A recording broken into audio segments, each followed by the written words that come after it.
मनसादेव्यै विद्महे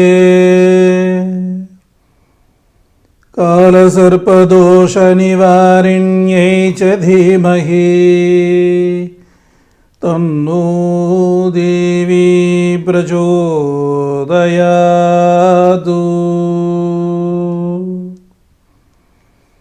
ॐ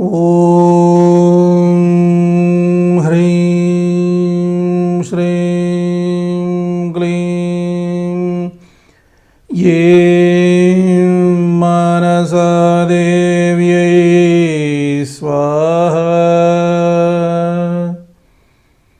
ॐ ह्रीं श्रीं क्लीं ऐं मनसादेव्यै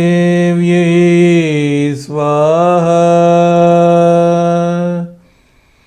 ॐ ह्रीं श्रीं क्लीं ऐं मनसादेव्यै स्वाहा।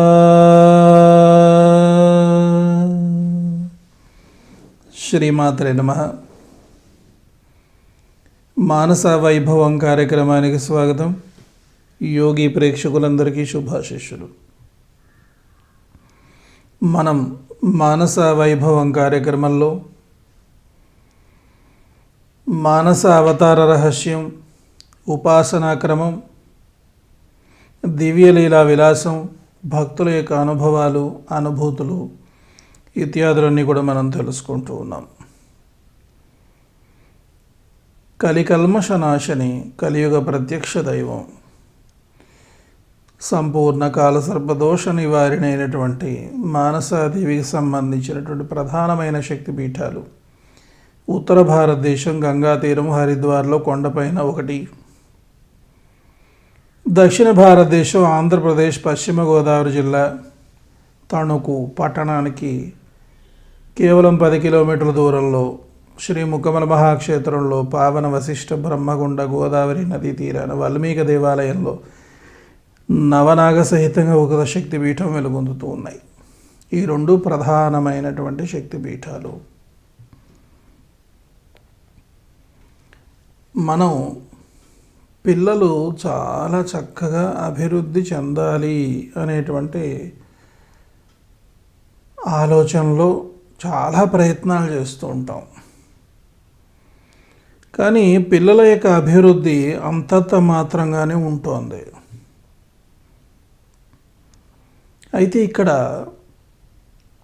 పిల్లలు చక్కగా అభివృద్ధి చెందాలి అన్నట్లయితే తల్లిదండ్రుల యొక్క సంపూర్ణమైనటువంటి ఆశీర్వచనం అనేటువంటిది ఉండాలి.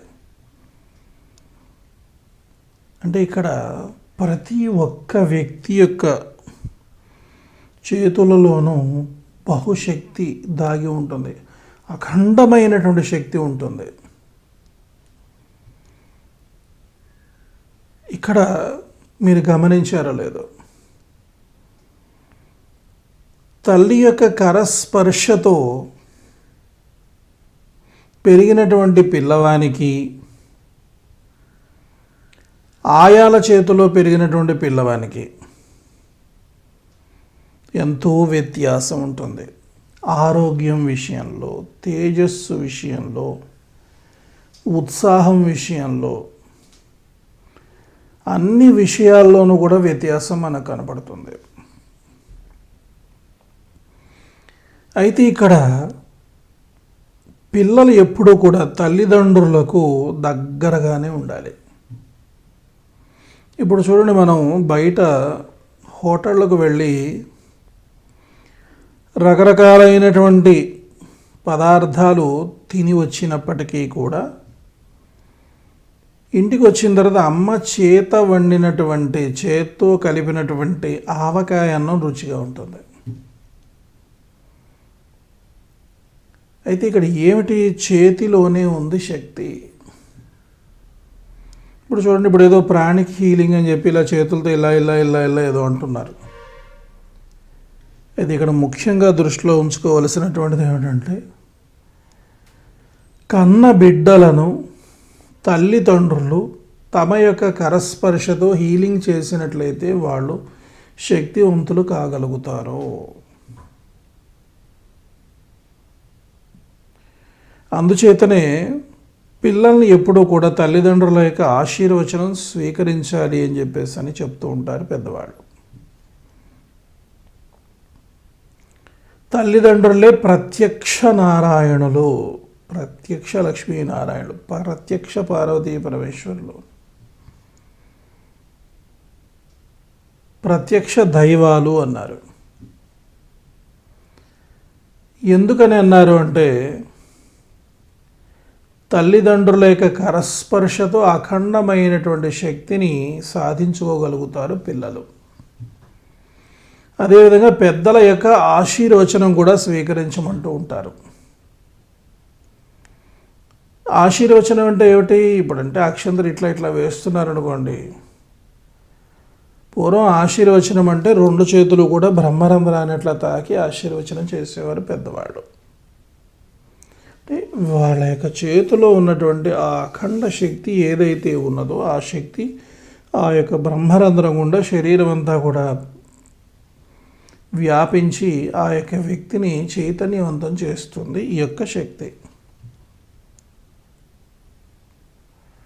గురువు గారి యొక్క పాదాల బొటన వేళ్లలో గురుశక్తి కేంద్రీకృతమై ఉంటుంది.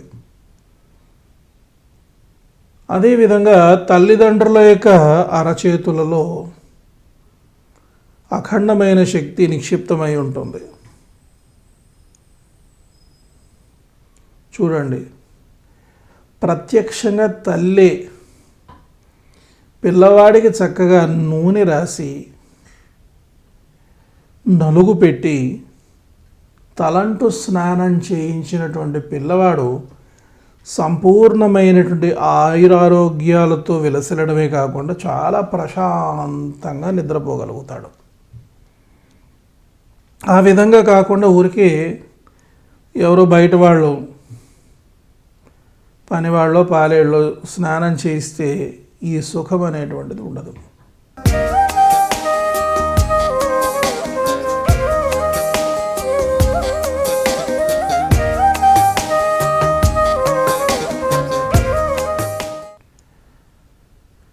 ప్రత్యక్షంగా తల్లి చక్కగా శిరస్నానం చేస్తే ఆ పిల్లవాడు ఆ రోజు మొత్తం ఎంతో ఆనందంగా హాయిగా ప్రశాంతంగా ఉండగలుగుతాడు.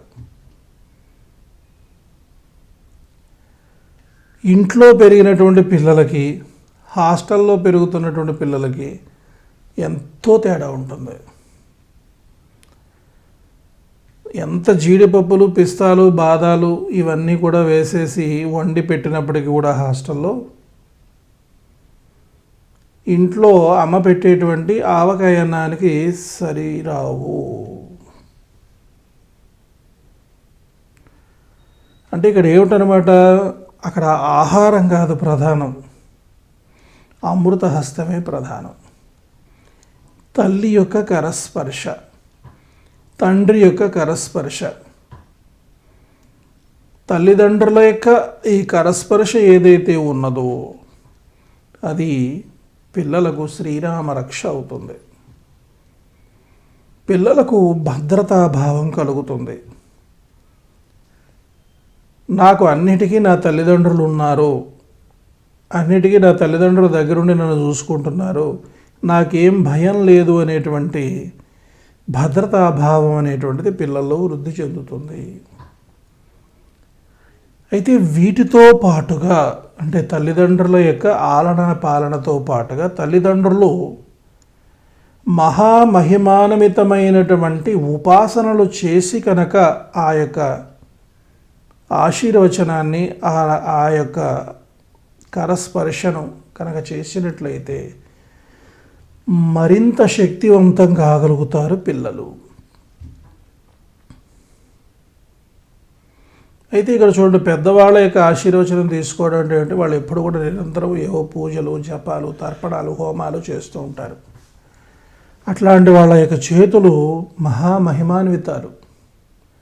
అటువంటి వారి యొక్క ఆశీర్వచనం అఖండ ఫలప్రదం. అందుచేత ఏమిటంటే ఎప్పుడైనా సరే గుర్తుపెట్టుకోవాల్సిందంటే తల్లిదండ్రుల యొక్క కరస్పర్శతో వృద్ధి చెందినటువంటి పిల్లవాడు సంపూర్ణమైనటువంటి ఆయురారోగ్య అష్టైశ్వర్య భోగభాగ్యాలతో విలసిల్లగలుగుతాడు.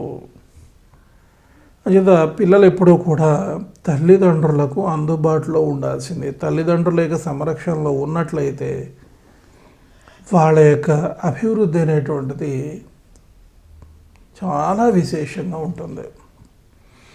అయితే ఇక్కడ ఏంటంటే తల్లిదండ్రులు కూడా బహుశక్తివంతమైనటువంటి స్థితిలో ఉండాలి. ఇప్పుడు నేను ఎన్నో ఉపాసనలు మీకు చెప్తూ ఉన్నాను. మరి దశమహావిద్యల గురించి చెప్పాను, సప్తమాతృకలు చెప్పాను, నవదుర్గలు చెప్పాను, దశమహావిద్యలు చెప్పాను, అష్టాదశ శక్తి పీఠాలు చెప్పాను. అదేవిధంగా అకారాది క్షకారాంత సర్వవర్ణ దేవతలు కూడా త్వరలో చెప్తాను. ఇంకా ఇతరత్ర అనేకమైన దేవతామూర్తుల యొక్క వైశిష్ట్యాన్ని నేను చెప్పుకుంటూ వచ్చాను. అయితే సామాన్య మానవుడు అసమాన ప్రతిభాశాలిగా తీర్చిదిద్దబడాలి అన్నట్లయితే కొన్ని ఉపాసనలు ప్రధానంగా చెయ్యాలి. ఆ మహామంత్రాలు ఉపాసన అంటే ఏదో అనుకుంటున్నారు అంతే, ఏమీ కాదండి. కొన్ని మహామంత్రాలు ఉంటాయి. ఆ మహామంత్రాలు రోజుకు 108 సార్లు జపం చేసుకుంటూ కనుక ఉన్నట్లయితే అఖండమైన శక్తి మనకి లభిస్తుంది. ఈ తల్లిదండ్రులు ఈ యొక్క గొప్పదైనటువంటి మహామంత్రాలన్నింటినీ కూడా అనుష్ఠానం చేసి పిల్లల్ని కనుక ఆశీర్వదిస్తూ కనుక ఉన్నట్లయితే పిల్లలు ఘన విజయాలను సాధించగలుగుతారు. పూర్వకాలంలో చూడండి, పిల్లలు అసలు బయటకు కనపడనిచ్చేవారు కాదు. తల్లిదండ్రుల యొక్క సంరక్షణలోనే ఉండేవారు పిల్లలంతా కూడా. ఏమన్నా ఫంక్షన్స్ జరిగితే కూడా ఈ పెద్దవాళ్ళు మాత్రమే వెళ్ళొస్తూ ఉండేవాళ్ళు, పిల్లల్ని తీసుకుని వెళ్ళేవాళ్ళు కాదు. అంచేది ఇక్కడ చాలా ముఖ్యమైనటువంటి విషయం ఏమిటంటే తల్లిదండ్రుల యొక్క ఆశీర్వచనం పిల్లలకి చాలా చాలా అవసరము. ఈరోజు పిల్లలు భయభ్రాంతులకు గురవుతున్నారన్నా, మానసిక దౌర్బల్యాలకు గురవుతున్నారన్నా, ప్రేమాభిమాన ఆప్యాయతలను నష్టపోతున్నారన్నా, భయంకరమైనటువంటి మనోవ్యాధులతో పీడింపబడుతున్నారన్న ప్రధాన కారణం ఏంటంటే తల్లిదండ్రుల నిరాదరణయే. తల్లిదండ్రుల ద్వారా వేదన, పిల్లల వలన వేదన. అంటే తల్లిదండ్రుల నుండి పిల్లలకు వేదన, పిల్లల వలన తల్లిదండ్రులకు వేదన. ఇదే కాలసర్పదోషం. ఏమిటంటే ఎంత ఐశ్వర్యం ఉన్నా, ఎంత బంగారం ఉన్నా, ఎన్ని భూములున్నా, ఎన్ని ఇళ్ళు ఉన్నప్పటికీ కూడా భార్య వండినటువంటి కమ్మటి భోజనం చేసేటువంటి భాగ్యం భర్తకు ఉండదు. అమ్మ చేతి కమ్మని వంట తినేటువంటి భాగ్యం పిల్లలకు ఉండదు. పిల్లలతో ప్రశాంతంగా ఆడుకునేటువంటి యోగం తల్లిదండ్రులకు ఉండదు. తల్లిదండ్రులతో తమ యొక్క కష్టాలు చెప్పుకోవడానికి పిల్లలకి అవకాశం ఉండదు. ఒక కుటుంబంలో ఉన్నటువంటి నలుగురు 4 దారులు. కుటుంబ సఖ్యతాలోపము.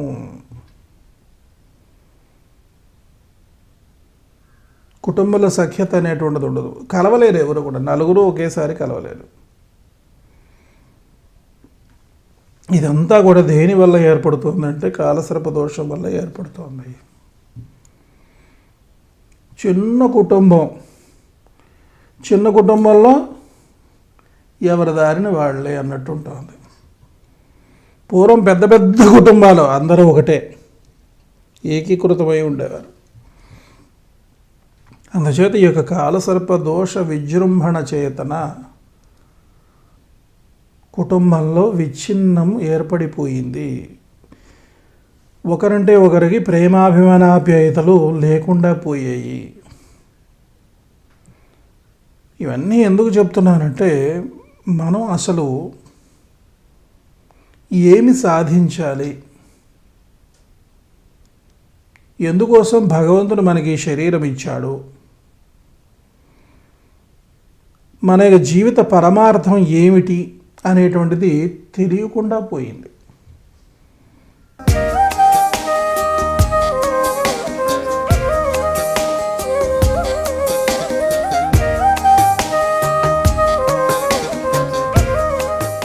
ఇప్పుడు ఎట్లా తయారైందంటే ఎవరికి వారి యమునా తీరే అన్నట్టు ఉంది. ఒకరి పట్ల ఒకరికి అవగాహన అనేటువంటిది లేకుండా పోయింది. ఎవరికి భద్రతా భావం అనేటువంటిది లేకుండా పోయింది.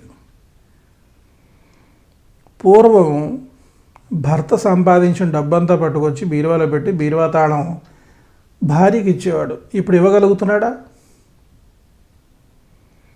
పూర్వం తన పుట్టింటి నుంచి తీసుకొచ్చినటువంటి ఆస్తిపాస్తులు బంగారాలు అవన్నీ పట్టుకొచ్చేసి భర్త బీరువాలో భద్రంగా దాచుకోగలిగేది, అత్తవారింట్లో పెట్టుకోగలిగేది. ఇప్పుడు పెట్టుకోగలుగుతుందా? పిల్లలకు సంబంధించినటువంటి అంటే కొడుకుకు సంబంధించిన కోడళ్ళు పట్టుకొచ్చినటువంటి ఐశ్వర్యాన్ని మామగారు దాచగలుగుతున్నాడా? మామగారిని అత్తగారిని నమ్మి ఇవ్వగలుగుతున్నారా? వీళ్ళు సంపాదించిన ఆస్తి అంతా కూడా పిల్లల పేరున తదనంతరం రాయగలుగుతున్నారా? ఒకరిపైన ఒకరికి విశ్వాసం లేదు. ఏ ఒక్కరికి కూడా భద్రతా భావం అనేది లేదు. ఒక 10,000 రూపాయలు పట్టుకొచ్చి గాడ్రేజ్ బీరోలో పెట్టి బయటికి వెళ్ళిన భర్తకు మనశ్శాంతి లేదు. పెళ్ళం ఉంచుతుందా, ఖర్చు పెట్టేస్తుందా? ఇలాంటి దౌర్భాగ్యకరమైన దురదృష్టకరమైనటువంటి దుస్థితి ఏర్పడిపోయింది. ఒకరంటే ఒకరికి విశ్వాసం లేదు, ఒకరిపైన ఒకరికి నమ్మకం లేదు, ఒకరిపైన ఒకరికి ప్రేమ లేదు, ఏ ఒక్కరికి కూడా భద్రతా భావం లేదు. నా ఇంటిని, నా పిల్లల్ని, నా ఆస్తిపాస్తులన్నింటి కూడా నా భార్య కాపాడుతుంది, ఇంటికి చక్కగా నా భార్య ఇల్లంతా కూడా చక్కబెట్టుకుంటోంది అనేటువంటి ఒక భద్రతా భావం భర్తకు ఉండేది. నాకేం భయం లేదు, చక్కగా నాకు కావలసినటువంటి సంభారాలని కూడా నా భర్త సమకూరుస్తాడనే భద్రతాభావం భార్యకు ఉండేది. మాకేం భయం లేదు, మా అమ్మ నాన్న ఉన్నారుగా, మాకు భయం ఏముంది అనేటువంటి భద్రతాభావం అనేటువంటిది పిల్లలకు లేదు. నాకేమిటి భయం, మేము వృద్ధాప్యంలో మా పిల్లలు మమ్మల్ని చక్కగా కాచి రక్షించుకుంటారు, మమ్మల్ని పోషించుకుంటారు, మాకు రోగాలు వస్తే వైద్యం చేయించి రక్షించుకుంటారు అనేటువంటి భద్రతాభావం తల్లిదండ్రులకు లేదు. అసలు ఏమిటంటే మనం సాధించింది, ఏం సాధించాలని ఈ ప్రయత్నాలు చేస్తున్నాము? ఏ మానవుడన్నా కోరుకునేది సుఖం. ఆ సుఖం లేనటువంటి ఏ పనైనా సరే వ్యర్థం. ఆనందమే బ్రహ్మస్వరూపం అన్నారు. ఆనందో బ్రహ్మ, సత్చిత్ ఆనంద స్వరూపమే బ్రహ్మస్వరూపం అన్నారు. సత్చిత్తానంద స్వరూపం సామాన్యమైన ఆనందమే లేకుండా పోతుంటాయి. నలుగురు కలిసి కూర్చుని నవ్వుకునేటువంటి భాగ్యానికి నోచుకోవటం లేదు కుటుంబ సభ్యులు. నలుగురు కలిసి కూర్చున్నారంటే కొట్టుకు చావడమే అవుతుంది. ఇది కాలసర్పం దోషం యొక్క ప్రభావం కాక మరి ఏమిటి? ఒకసారి ఆలోచన చేయండి. అందుచేత త్రికరణ శుద్ధిగా మానసాదేవిని ఆశ్రయించండి. నేను ఏమీ చెప్పట్లేదు, మానసాదేవిని ఆశ్రయించండి. అమ్మవారి యొక్క చిత్రపటాన్ని చక్కగా నెట్లో దొరుకుతున్నాయి, డౌన్లోడ్ చేసుకుని పూజా మందిరంలో పెట్టుకొని ఫ్రేమ్ కట్టించి పూజా మందిరంలో పెట్టుకుని రోజు కాచిన పాలలో పంచదార కలిపి నైవేద్యం పెట్టి ఆ ప్రసాదాన్ని కుటుంబం అంతా కూడా స్వీకరించండి. మానసాదేవి మహామంత్రాన్ని మీ శక్తి అనుసారం 108 సార్లు తగ్గకుండా జీవితాంతం జపం చేసుకుంటూ ఉండండి. ఎంత చక్కని మానసిక ఉల్లాసం కలుగుతుందో మీరే చెప్పగలుగుతారు. ప్రతి ఒక్కరూ కూడా ఒప్పుకోవలసిందే మానసాదేవిని. మానసాదేవి మహిమలు ప్రతి ఒక్కరూ చూస్తూనే ఉన్నారు, చూస్తారు. ఆవిడ ప్రత్యక్షంగా తన యొక్క దివ్యలీలలు ప్రదర్శించగలుగుతుంది. వేరే దైవాన్ని కలియుగంలో సాధ్యం కాదు. రాహుకేతు దోషాలను సంపూర్ణంగా శాంతింపజేసేటువంటి ఏకైక అమ్మవారు, కాలసర్ప దోషాన్ని సంపూర్ణంగా శాంతింపజేసేటువంటి ఏకైక అమ్మవారు, సర్పహత్యా దోషాలను పోగొట్టేటువంటి ఏకైక అమ్మవారు, సర్పబంధన విచ్ఛిన్న దోషాలను పోగొట్టేటువంటి ఏకైక అమ్మవారు, సర్పశాపాలను తొలగించే ఏకైక అమ్మవారు మానస. మనస వాచ కర్మణ మానసాదేవిని ఎవరైతే ఆశ్రయిస్తారో వారికి సకల శుభాలు చేకూరి తీరత. ఇందులో ఏమాత్రమూ సంశయం లేదు. మనం అభివృద్ధి కాగలుగుతాము. నన్ను నమ్మాల్సిన అవసరం లేదు. నేను చెప్పే మహామంత్రాన్ని నమ్మండి. నేను చెబుతున్నటువంటి అమ్మవారిని నమ్మండి. ఆ తల్లిని ఆశ్రయించండి. ఆ తల్లి యొక్క అనుగ్రహం ఎంత విశేషంగా ఉంటుందో మీరే చూడండి. ఒకసారి మానస అనుగ్రహాన్ని సాధించినటువంటి వాళ్ళకి మానసాదేవిని జీవితంలో ఎవరు కూడా విడిచిపెట్టలేరు. అంత మహత్వం మానసాదేవికి ఉంది. సుఖ సంతోషాలతో అష్టైశ్వర్య భోగభాగ్యాలతో తొలుతూగాలంటే ఆశ్రయించాల్సింది మానసాదేవినే. ఇందులో ఏమాత్రం సంశయం లేదు. ఎవరికి చేత కాదు. ఆ తల్లి మాత్రమే మనల్ని రక్షించగలుగుతుంది. కలియుగంలో మనల్ని ఉద్ధరించగలిగేటువంటి ఏకైక దేవతామూర్తి మానసాదేవి. ఏమి లేదు, చాలా సులభంగా అమ్మవారి యొక్క అనుగ్రహాన్ని సాధించుకోవచ్చు. మనము విశేషంగా చేయాల్సినటువంటి అవసరం ఏం లేదు. కేవలం ఒక గ్లాసు పాలలో, ఒక గ్లాసు కాచిన పాలలో పంచదార కలిపి నైవేద్యం పెట్టి ప్రసాదంగా స్వీకరించడమే. మనలో ఉండేటువంటి అనేకమైనటువంటి కల్మషాలు కరిగిపోతాయి. ఇది సత్యం సత్యం సత్యం సత్యం. మానసాదేవి అనుగ్రహం సామాన్యమైనటువంటిది కాదు. కుటుంబాన్ని విచ్ఛిన్నం కానివ్వదు. మన వంశాన్ని తామర తంపరల వలె అభివృద్ధి చేయగలుగుతుంది ఆవిడ. సుఖ సంతోషాలను అష్టైశ్వర్య భోగభాగ్యాలను సంపూర్ణంగా మనకు ప్రసాదించగలుగుతుంది. ఆ చల్లని తల్లి యొక్క ఆశీర్వచనం మనందరికీ కూడా కావాలి. ప్రతి ఒక్కరికి కూడా కావాలి. ఆ తల్లి వల్లే ఏదైనా సరే సాధ్యమవుతుంది. అందుచేత పరాశక్తి యొక్క అత్యద్భుత అవతారాలలో మానస అవతారం కలిదోషాలను హరింపజేసేటువంటి అత్యద్భుతమైన అవతారం. ఆశ్రయించి ఆరాధించి తరించండి. మరిన్ని విషయాలు విశేషాలు తదుపరి కార్యక్రమంలో తెలుసుకుందాం. శ్రీమాత కృపా కటాక్ష సిద్ధిరస్తు.